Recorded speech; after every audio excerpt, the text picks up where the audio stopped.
حضرات مکرم، میں نے عرض کیا تھا ایک اور مسئلہ میں آپ کی خدمت میں پیش کرنا چاہتا ہوں۔ وہ مسئلہ کیا ہے؟ ٹرانسجینڈر کا مسئلہ۔ ٹرانسجینڈر کیا ہے؟ کہنے والے جو بتا رہے ہیں وہ ٹرانسجینڈر سے مراد لے رہے ہیں خواجہ سراؤں کو، ہجڑوں کو، خسروں کو، حالانکہ جو لیجسلیشن ہے اس کے اندر بنیادی طور پر خواجہ سراؤں کا ذکر نہیں ہے۔ اچھا، جہاں تک خواجہ سراؤں کا، خواجہ سرا کس کو کہتے ہیں؟ ہجڑے، یہ آپ جانتے ہیں۔ میں ذرا اپنی گفتگو کی روانی کے لیے عرض کرتا چلوں کہ قدرتی طور پر کچھ بچے ایسے پیدا ہوتے ہیں کہ جن کے اندر نہ تو وہ مرد ہوتے ہیں نہ عورت ہوتے ہیں۔ جب وہ مرد اور عورت دونوں میں سے کوئی نہیں ہوتے ہیں انسان، تو ایسی صورت میں وہ افزائش نسل کے قابل نہیں ہوتے۔ وہ مرد اور عورت دونوں میں سے کسی کی خصوصیات کے حامل نہیں ہوتے، تو ان کو ہم خسرا کہیں، ہجڑا کہیں، اس کو خواجہ سرا کہیں، ان کو ٹرانسجینڈر میں شمار کریں، جو بھی ہے، یہ اب ہماری اپنی مرضی کی بات ہے۔ یہ جو قانون جو پاس کیا گیا ہے یہ کیا کہتا ہے؟ یہ کہتا ہے کہ ہر شخص کو حق ہے کہ وہ اپنی مرضی سے اپنے آپ کو جس صنف میں چاہے اس میں رجسٹر کرا سکتا ہے۔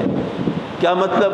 یہ جملہ شاید آپ کے اوپر سے گزر گیا ہو، ذرا وضاحت کرتا چلوں کہ اگر کوئی مرد ہے لیکن وہ کہتا ہے کہ نہیں، مجھے مرد کی حیثیت سے زندگی گزارنا پسند نہیں، میرا تو جی چاہتا ہے میں عورتوں کی طرح مٹک مٹک کے چلوں، عورتوں جیسے لباس پہنوں، سرخی پاؤڈر بھی لگاؤں، تو میں تو عورت کی حیثیت سے زندگی گزارنا چاہتا ہوں۔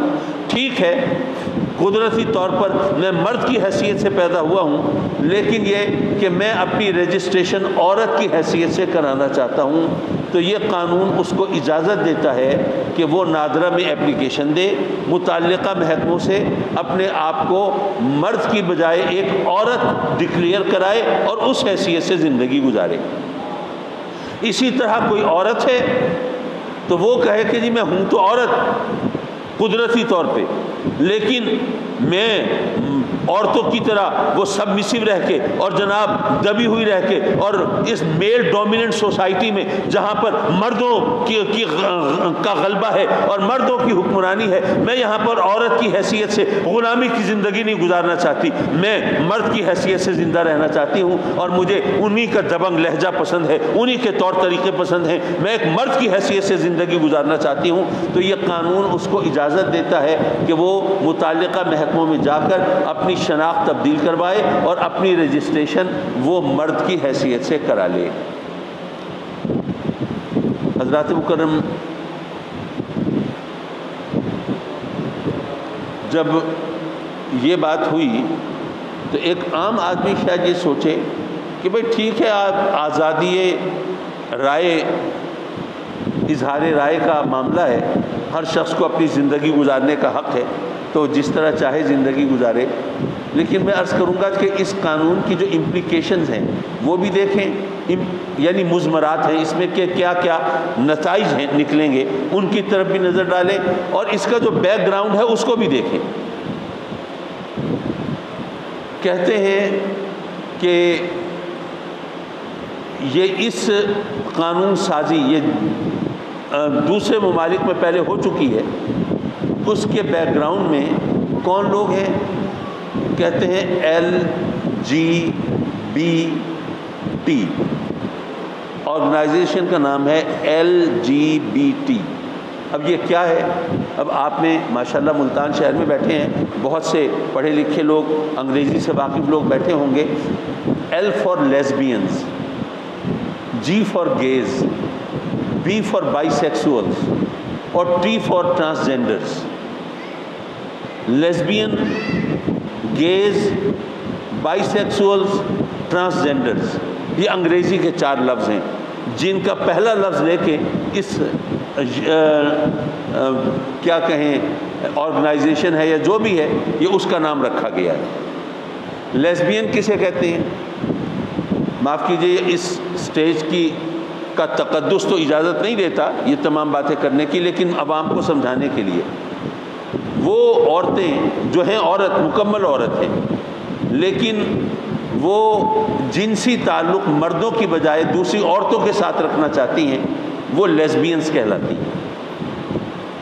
گیز وہ مرد جو ہیں تو مرد لیکن وہ جنسی تعلق عورتوں کی بجائے مردوں سے رکھنا چاہتے ہیں اور قوم لوط کے پیروکار ہیں، وہ گیز کہلاتے ہیں۔ بائی سیکسولز وہ لوگ جو چاہے مرد ہیں چاہے عورت ہیں، وہ بے شک مخالف سنس سے، یعنی اگر مرد ہیں عورتوں سے تعلق رکھتے ہیں اور اگر عورتیں ہیں تو مردوں سے تعلق جنسی رکھتے ہیں، لیکن ساتھ ہی ان کو اپنی جنس یعنی مردوں کو مردوں سے اور عورتوں کو عورتوں سے وہ جنسی حظ اٹھانے کا شوق بھی ساتھ ہے، یعنی صرف وہ مردوں اگر مرد ہیں تو صرف عورتوں کی طرف مائل نہیں اور اگر عورتیں ہیں تو صرف مردوں کی طرف مائل نہیں، وہ بائی سیکسولز کہلاتے ہیں۔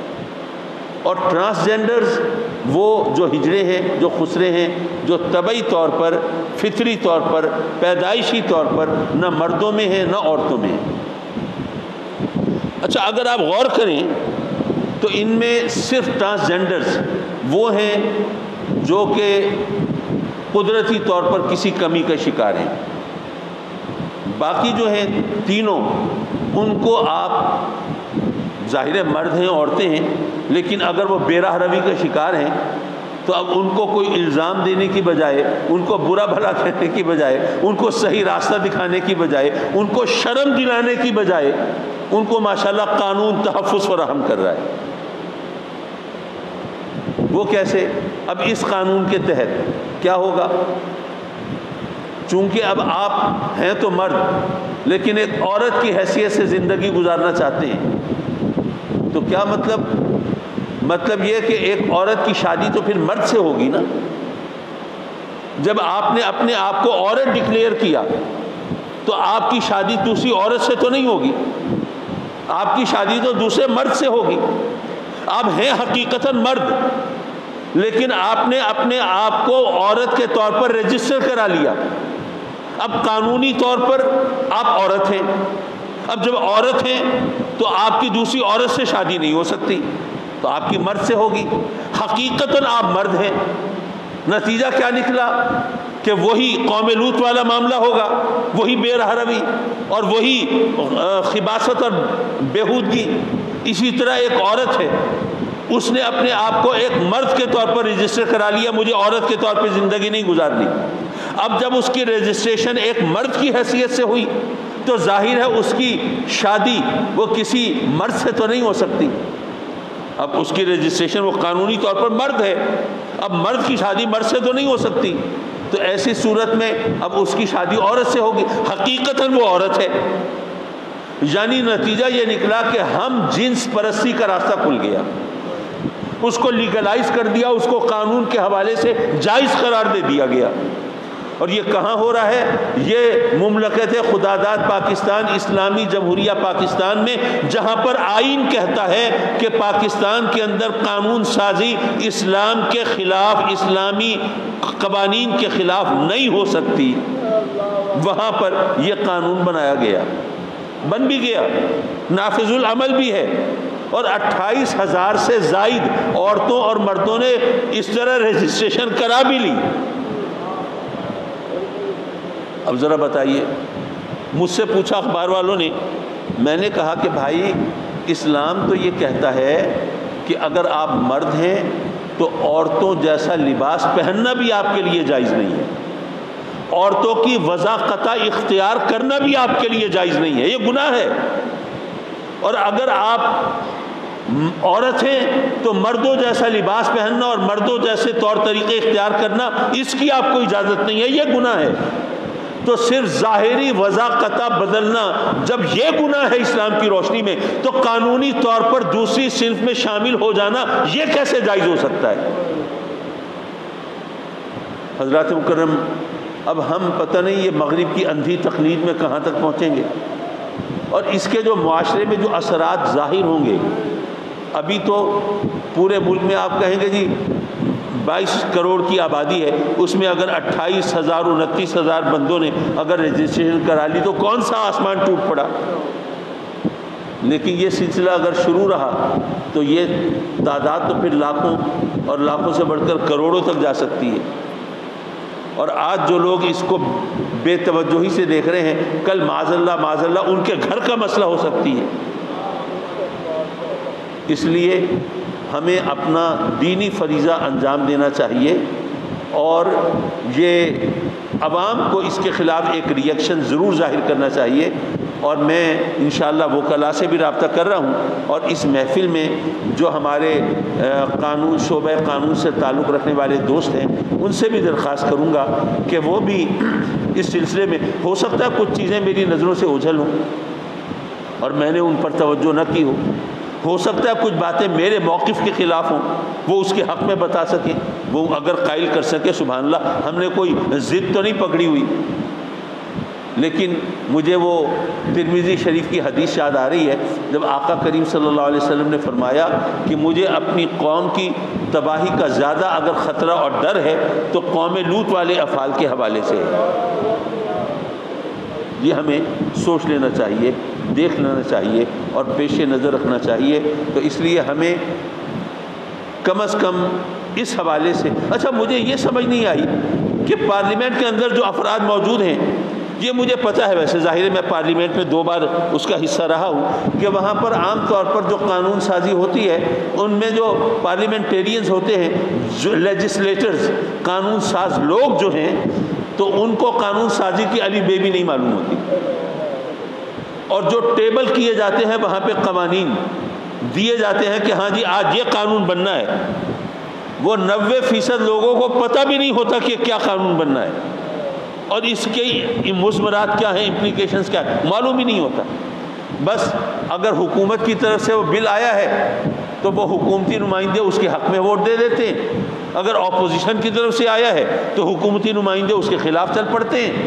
بس all those in the favor of the motion میں سے آئے، اگر وہ اقتدار والوں کی طرف سے ہے تو آئز والے جیت جاتے ہیں اور نیز والے ہار جاتے ہیں. یہ ہوتا ہے وہاں پہ ہمیں کم از کم ایسے، اب یہ ہماری ذمہ داری، عوام کی ذمہ داری، ہم ووٹ دیتے ہوئے یہ تو دیکھتے ہیں کہ یہ ہماری برادری کا ہے، یہ تو دیکھتے ہیں کہ اس تک ہماری رسائی ہے، کوئی کام ہوگا تو چلو اس کا دروازہ کھٹکھٹا سکیں گے. لیکن یہ نہیں دیکھتے کہ وہاں پر اگر سچ اور جھوٹ اور حق اور باطل اور صحیح اور غلط میں تمیز کرنی ہوئی تو یہ کیا کرے گا، یہ نہیں دیکھتے.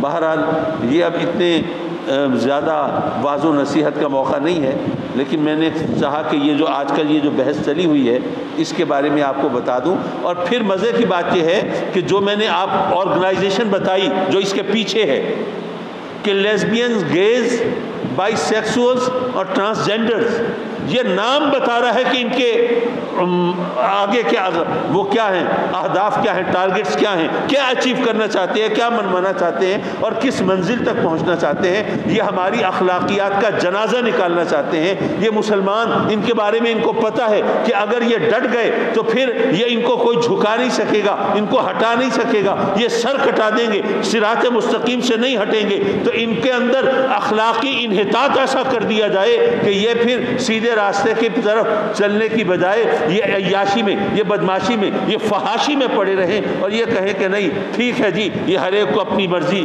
کے مطابق زندگی گزارنے کا حق ہے. حضرات مکرم، یہ تمام ہمیں پیش نظر رکھنا چاہیے.